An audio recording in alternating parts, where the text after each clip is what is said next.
अस्सलाम वालेकुम अज़ीज़ तलबा। बिल ऑफ एक्सचेंज हम लोग सीख रहे हैं। इससे पहले लेक्चर्स में हमने बिल ऑफ एक्सचेंज में डिसऑनर के हवाले से देखा था। आज हम देखेंगे retirement of a bill.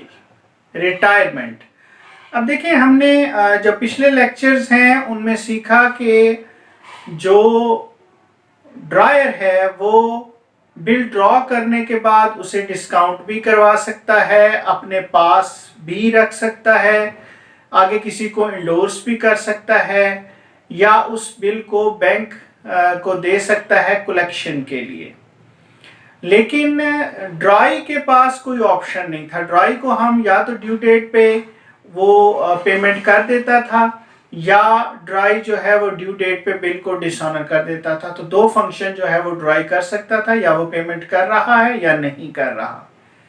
Retirement of a bill में बेसिकली ये है कि जो ड्राई है वो बिफोर टाइम पेमेंट कर देता है, इसलिए हम इसको कहते हैं रिटायरमेंट ऑफ अ बिल।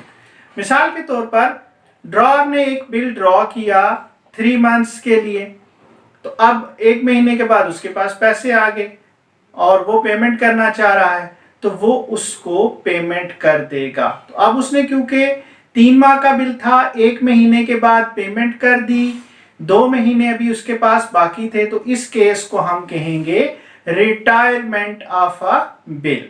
अब इस सूरत में ज़ाहिर पेमेंट हो रही है तो ड्राई पेमेंट कर रहा है, तो ड्राई एंट्री पास करेगा bills payable to cash account या बैंक अकाउंट टू रिबेट। अब ये रिबेट का वर्ड यूज किया जाता है, ये आप जिस तरीके से जनरल में कैश डिस्काउंट यूज करते हैं कि जब आप टाइम पीरियड के दौरान पेमेंट कर देते हैं तो आपको डिस्काउंट मिल जाता है, तो इसी तरीके से जब आप बिफोर टाइम पेमेंट कर देते हैं बिल की तो इसे हम रिबेट कहते हैं, और जो पे कर रहा है उसको ये रिबेट रिसीव हो रहा है, लिहाजा उसकी इनकम है और ये क्रेडिट होगा। जो ड्रॉअर है अगर बिल उसके अपने पास है तो वो एंट्री पास करेगा कैश अकाउंट या bank account to cash account bank account, उसके साथ रिबेट अकाउंट डेबिट होगा और टू बिल रिसीवेबल।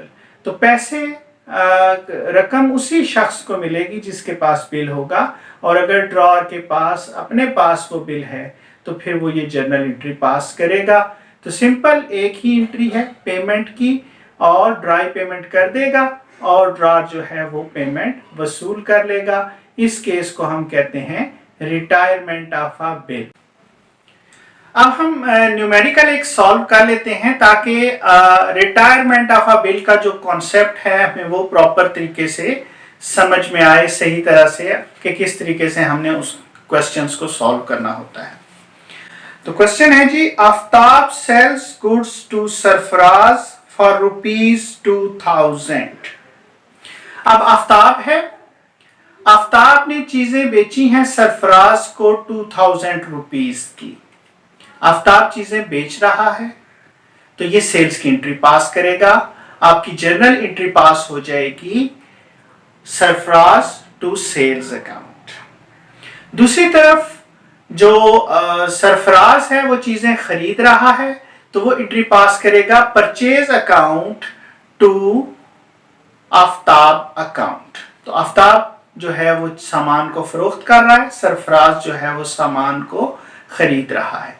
तो इसका मतलब ये हुआ कि आफ्ताब ने पैसे लेने हैं, तो जिसने पैसे लेने होते हैं वो बिल को ड्रॉ करता है, और जिसने पैसे देने होते हैं वो बिल को एक्सेप्ट करता है।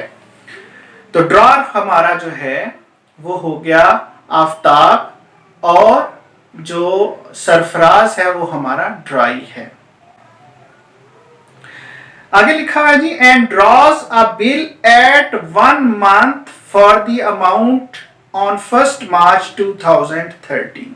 अब बिल ड्रॉ किया उसने, तो आफ्ताब जो है वो बिल ड्रॉ कर रहा है, वो एंट्री पास करेगा बिल रिसीवेबल टू सरफराज, और सरफराज बिल को एक्सेप्ट करेगा, वो एंट्री पास करेगा Aftab to bills payable account. तो ये बिल ड्रॉ हुआ और एक्सेप्ट हो गया। आगे लिखा है Sarfaraz accepted and return it to Aftab, ये एक्सेप्ट हो गया, साथ ही हमने एंट्री पास कर ली है इसकी। आगे है Sarfaraz retire his acceptance under a rebate of ₹25 on 10th March 2013। अब सरफराज ने ड्यू डेट से पहले पेमेंट कर दी तो उसको रिबेट मिलेगा। सरफराज पेमेंट कर रहा है तो सरफराज एंट्री पास करेगा bills payable to cash account to rebate account. ₹25 rebate के हो गए, 2000 का बिल था, ₹25 रिबेट के, बाकी ₹1975 कैश अकाउंट में आ जाएंगे। आफ्ताब जो है ये बिल के पैसे वसूल कर रहा है तो ये करेगा cash account rebate account to bill receivable account. Bill receivable 2000 का है, ₹25 रिबेट के हो गए तो ₹1975 ये कैश वसूल कर रहा है। तो उम्मीद है कि आपको जो रिटायरमेंट ऑफ अ बिल का कॉन्सेप्ट है वो अच्छे तरीके से समझ आ गया होगा।